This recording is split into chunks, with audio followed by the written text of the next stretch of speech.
Mööbli- ja tootedisainer Bibi Steinberg õppis lisaks kunstiakadeemiale esmalt Jaak Joola käe all hoopis lauljaks. Ehk sealt ongi pärit see harmooniatunnetus, mida Bibi oma naiselikesse ja tundlikult kujundatud interjööridesse punuda suudab. Vaatame Bibi kujundatud moodsaid, kuid prantsuse klassikahõngulisi interjööre, eriti just kööke. Ka Bibi enda kodu on kujundatud moodsa klassika võtmes, mida ilmestavad prantsuse stiilile omased rohked koloniaalsed lisandid.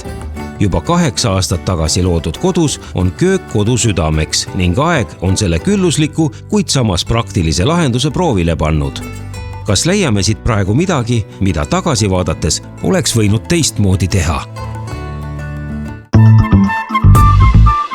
Ikkagi ma lähtun sellest ruumist ja sellest funktsionaalsusest eelkõige, aga ka muidugi üldstiilist, eks ju, et see lõppkokkuvõttes sinna ruumi sobiks, aga raske on öelda, kas ma midagi teistmoodi teeks, et ma ikkagi armastan selliseid naturaalseid klassikalisi materjale. Jah, ma arvan, et ma ei teeks midagi teistmoodi, sellepärast, et ikkagi ruumi plaan dikteerib ju selle lahenduse, et sellest tulebki lähtuda.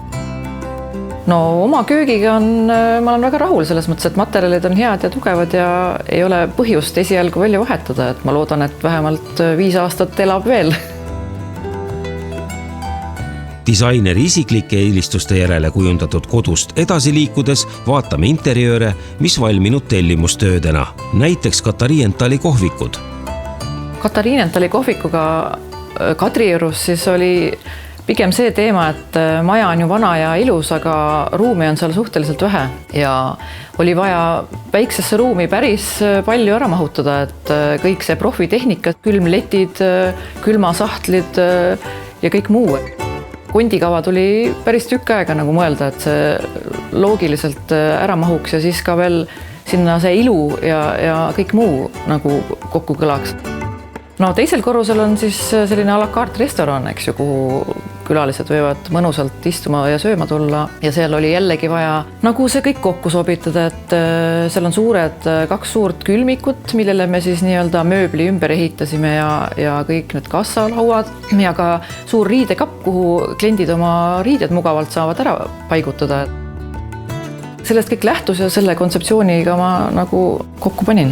Et riidekapil on kasutatud näiteks mööblifurnituuri väga mõnusat voldiksüsteemi, et uksed ei jääks inimesele ette ja saaks väga kitsalt ära lahendada ja mugavalt liiguks. Need kapinupud on näiteks mööblifurnituurist, aga need on lihtsalt siis töökäes üle värvitud kapivärvi, et oleks jälle selline ühtne pilt. Mulle meeldib erinevaid klassikalisi kappe lahendada nii, et nad näeksidki välja nagu puhvetkapid, aga see sisu on siis erineva funktsiooniga, et on võimalik erinevaid asju ära peita ja näiteks ma väga seoses sellega armastangi neid voldikuksi, mida saab siis nii kappidel kui ka ruumi jagamisel kasutada, mis on rippsüsteemidega ja ei jää kusagile ega kellelegi ette, et ei ole sellist alumist siini, et keegi komistaks põrandal. Meie lastetoa kapi puhul, kuhu on ära peidetud televiisor, oli vaja raamaturiiuli funktsioneerimiseks ka päris mitu aastat nuputada, et kuidas panna hinged ja kuidas see süsteem nagu toimiks, et see kõik püsiks ja alla ei kukuks, et see on päris oluline, millised need siinid ja kõik need süsteemid nagu on, et see kapp lõppkokkuvõttes nagu toimima saada. Laste nii-öelda funktsionaalne kapp, raamaturiiulid varjavad ära veel televiisori, et saaks õhtul televiisorit vaadata ja kui enam ei vaata, siis saame rõõmsalt panna kinni on raamaturiiulid. Lisaks mahutab see mänguasju, siin all on sahtlid ja kirjutuslaud, mis sõidab välja. Ja siis külje peal on veel lisaks riidekapid, kuhu saab laste riided ära panna, et selline väga mitmefunktsionaalne mahukas mööblitükk. Kuna tegemist on avatud köögiga, siis ma paigutasin kõik väiksed kodumasinast sellisesse mugavasse kõrgesse kappi, millel saab lihtsalt uksed sulgeda ja kui tulevad külalised, et siis ei pea kindlasti näha neid olema, et iseenesest on väga mugav, et kõik on oma kohal ja vooluvõrgus ja saab alati kasutada, kui peaks vaja olema. Kui rääkida sellest Stockmanni kohvikust, siis seal oli jällegi nagu teistpidi need asjad. oli vaja ka lilled nii-öelda ära mahutada koos kohvikuga ja selline üldine stiil nagu nii-öelda kaubanduskeskuse foonil toimima saada. Ma lahendasin need taustseinad seal just nii, et panime siis karniisid sinna ja hästi palju peegleid, et kõik veel avarduks ja siis nii-öelda laudade kohale tekitasime sellised nagu valguspaneelid, et ka sellist fooni anda, et siis seina peale sai pandud Toomas Volkmanni mustvalged fotod, et sellist õdusust ja feelingut lisada. Kuna me suudame valmistada eritellimusel nii treitud poste kui ka metalli eritöid, siis ei ole probleemiks ükskõik millist objekti lahendada nagu erineva stiilis ja erineva tehnoloogia abil valmistada. Selles kohvikus oligi nagu palju erinevaid lähtepunkte, klaasletist kuni nende treitud postideni välja, et sai palju erinevaid asju valmistatud. Milline köök sündis aga ühte Kadrioru ajaloolisse hoonesse. Ka siia sooviti prantsuse klassikat moodsamas lahenduses ehk prantsuse maakodu stiili. Ruumi oli vähevõitu ja seega tuli köögis leida koht, mis täidaks koduhoiuruumi funktsiooni. Kadrioru köögi puhul oli jälle see probleem, et köök on iseenesest väga kitsas ja väike ja oli vaja ära mahutada kogu köögitehnika ja lisaks veel söögilaud, mis on praktiliselt olematu, eks ju, et sai seina äärde ära paigutatud selline kitsas konsool. Samas, kuna see maja on selline klassikaline, siis ikkagi oli kliendi soov tekitada sellist natuke klassikalisemat stiili sinna ja kasutada selliseid naturaalseid marmorist tööpindu ja taustseinu, mis mõjuks nagu väga hea kontrastina, et fossaad on tume ja siis tööpind ja taustsein on küllalt heledad. Siis lisaks ma tegin kõik messingust käepidemed, reilingud, käteretiku reilingu, mis annavad nagu hea sellise natuke teistmoodi kontrasti sellele köögile juurde ja ka lauaraam, mis sai tehtud messingust. Kui traditsiooniliselt kasutatakse roostevaba, siis ma seekord mõtlesin, et võiks messingut kasutada. Messingust segisti, mis on Hans Krohe poolt, on väga hea, et ta on selline dušiga ja tuleb seina seest välja, mida saab tõmmata päris 60 sendi pikkuseks, et samas ta ei pritsi ja on väga mugav mingisugust suuremat anumat täita, et see on nagu väga hea leid. Siis on seal selline klassikaline valamu, mis on just selles mõttes ka hea, et ta mahutab palju ja ta on selline spetsiaalselt köögile toodetud, et ta ei ole mingi IKEA selline odav valamu, vaid on ikkagi kuumakindel ja löögikindel ja on selleks spetsiaalselt Villero ja Bochi poolt nagu toodetud, et väga mugav kasutada. Siis tehnika on Dietrichi gaasipliit ja vaba tsooniga induktsioon ja ahi, mis on jällegi selline väga hea prantsuse kokkade poolt nii-öelda tuunitud ja väga hea valik köögis, et Dietrichil on väga head ahjud ja siin on ka see madala temperatuuri funktsioon ja pitsa ja pürolüüs, mis on väga hea köögis ja väga tähtis köögis kasutada. Kööki sai paigutatud ka koristuskapp ja pesumasin ja kuivati, et ühte kõrgesse seina. Algselt tundus tõesti, et see ruum on nii väike, aga lõppkokkuvõttes ta mahutab kõike seda köögitehnikat ja lisaks veel ka nii-öelda majapidamisruumi tehnikat. Lõppkokkuvõttes on väga mugav inimesel seal kasutada neid asju. Tööpindadena eelistab Bibi enamasti kivi. Viimasel ajal on kliendid üha sagedamini soovinud marmorit. Et marmor oleks köögitööpinnaks vastupidav, tellib Bibi tööpinnat Hansakivist, kus on marmori jaoks mitmeid pinnatöötlusviise ja hooldusvahendeid. See ajaloolises majas asuv köök on elegantne. Töötasapinnal ja selle tagusel seinal kasutatud marmor seob tervikuks kokku tumedama ja heledama osa ning lõpptulemus on tõeliselt väärikas. Sellise klassikalise stiili puhul on hästi tähtis lõppkokkuvõttes furnituuri osa, sellepärast et kui köök on kas või väike, siis ikkagi kõik need nüansid lisanduvad ju igasuguste pisividinate näol, mis on siis nuppud, igasugused reilingud ja need annavadki nagu selle lõppfiilingu. Mööblifurnituuri ma armastan ka palju kasutada, sellepärast et nendel on ka väga palju katalooge, mida saab lapata ja kust leiab lõpmatuseni erinevas stiilis käepidemeid, kui me parasjagu just neid ise ei tee, et võimalikud variandid, et väga palju on neil jah, selliseid toredaid lisavidinaid, mida saab nagu köögis kasutada.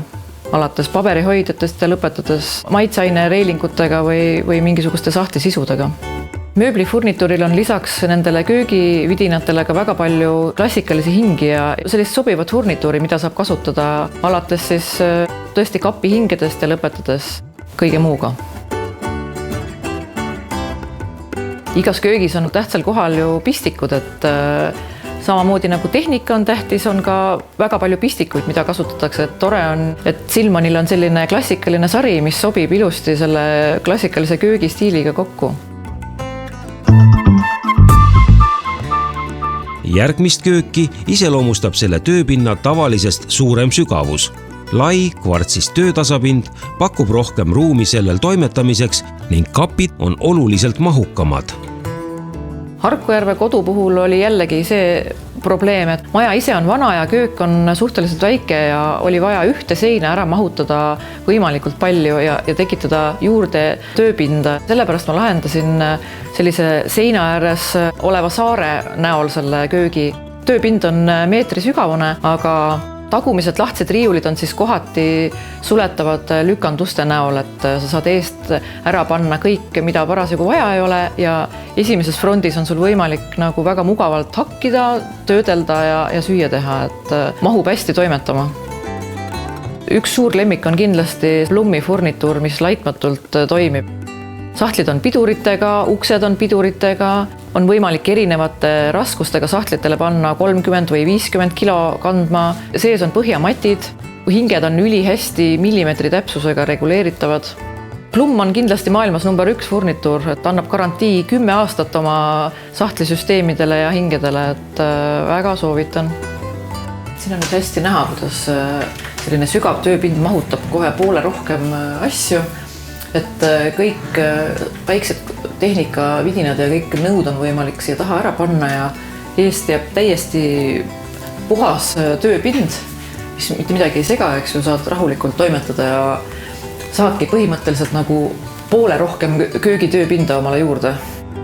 Tänu sellele, et see nii sügav on. Siin on siis mahutatud ära sahtlid ja nurga taha paigutatud selline korvidega kapp, mis omakorda mahutab asju. Et mitte ruumi ära raisata tööpinna all.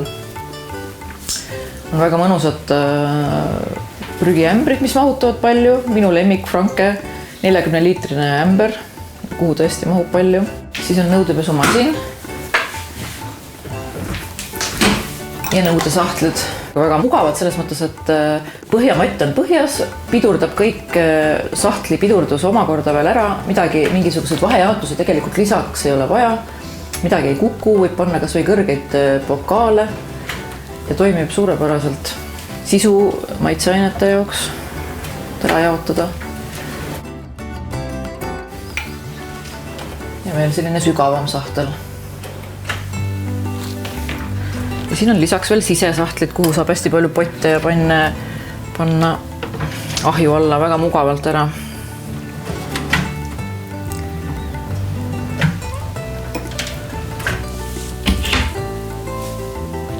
Kohal veel selline sügav kapp.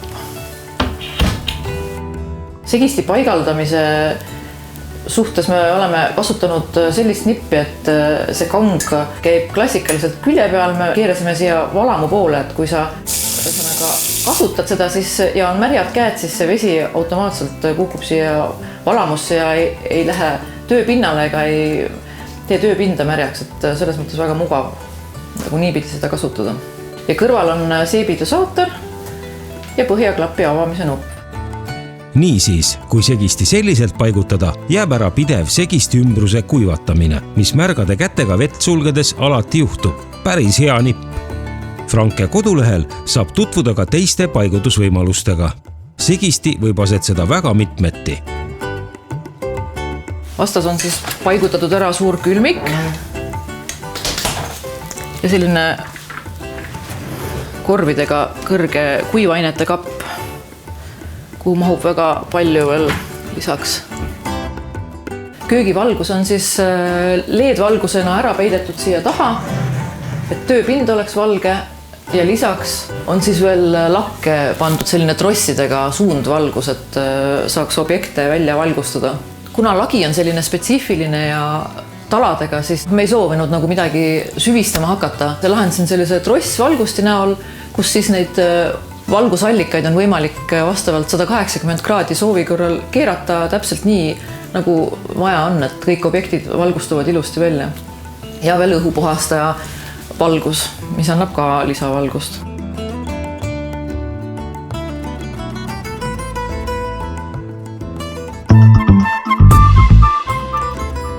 Millised on Bibi Steinbergi põhilised lemmiknipid köögi kujundamisel?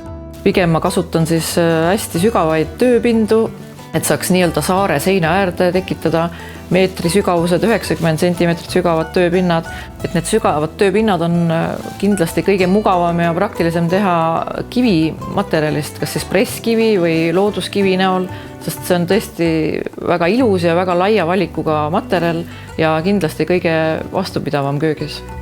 Kappide sügavus siis näiteks saare näol seina ääres saab teha, eks ju, kuni meetri sügavaid kappe, mis iseenesest ruumis jällegi ei võta palju ruumi ära, aga mahutab väga palju rohkem, et ka ülemisi kappe saab teha sügavamaid. Kui tavaliselt on standardne 30 centimeetrit, siis mina teen kindlasti sügavamaga siis 50 centimeetrit või midagi sellist. Plummil on väga hea võimalus tellida ka 650 millimeetrit sügavaid sahtli siine, sest tavaliselt standard on ainult 50 centimeetrit. Ja see võimaldab jällegi palju rohkem asju mahutada sahtlisse. Hästi tähtis on köögi puhul tähelepanu pöörata just nimelt pisidetailidele, et oleks sokkel kõik ühest materjalist, ei oleks kuskil jätkukohti, et oleks sobiv furnituur. Klaasuste või peegeluste puhul on väga ilus teha peeglile fasetid serva, mis jällegi rõhutab seda klassikalist stiili. Ja kui on ruumi, et teha suur laud ja mõnusad pehmed toolid, siis kindlasti on see eelis, et ei pea kuskil ebamugava baaripuki otsas kõlkuma, vaid on võimalik mõnel pehmel toolil istuda ja nautida tõesti seda suurt söögilauda, mis on köögi puhul üli heaks lisandiks ja väga funktsionaalne ja mõnus külalisi vastu võtta. Ilmtingimata söögilaua taga ei pea olema kindlasti kõik ühes stiilis toolid, võib ka kasutada ju erineva stiilis toole, mis teevadki lõbusamaks selle lõpptulemuse. Köögi puhul ülitähtis on lõppkokkuvõttes ikkagi see valgustus, et oleks nii hajutatud valgus kui ka selline suundvalgus, et ikkagi kapid korralikult välja valgustada ja tööpinnad oleks ka veel lisaks valgustatud, et ei tekiks selliseid muste auke ja et ikkagi töötegijal ja söögitegijal oleks mugav seal toimetada.